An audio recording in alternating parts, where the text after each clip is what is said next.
بسم اللہ الرحمن الرحیم۔ السلام علیکم ورحمۃ اللہ وبرکاتہ۔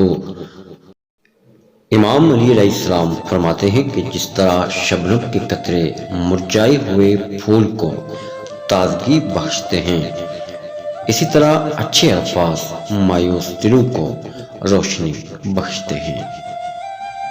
اگر تمہیں پیاس ہے کسی سے تو اسے رب سے مانگو، اگر تمہارے ارادے پاک ہوئے تو انشاءاللہ کن فرمائیں گے۔ جب دنیا سے تھک جاؤ تو اللہ کی بارگاہ میں سجدہ ریز ہو جایا کرو، کیونکہ دنیا والے تھوڑی سی غلطی پر چھوڑ جاتے ہیں اور اللہ تھوڑی سی عبادت پر تھام لیتا ہے۔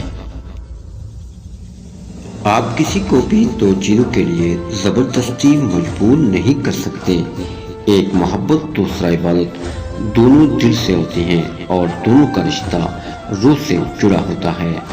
کوئی تمہارا دل دکھائے تو ناراض مت ہونا، کیونکہ قدرت کا قانون ہے، جس درخت کا پھل زیادہ میٹھا ہوتا ہے لوگ پتھر بھی اسی کو مارتے ہیں۔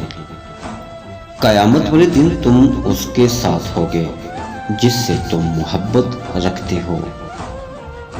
لوگوں کی محبت پانی کے بلبلے جیسی ہے، زیادہ دیر نہیں رہتی، مگر اللہ کی محبت آب حیات ہے، امر ہے کبھی نہ ختم ہونے والی۔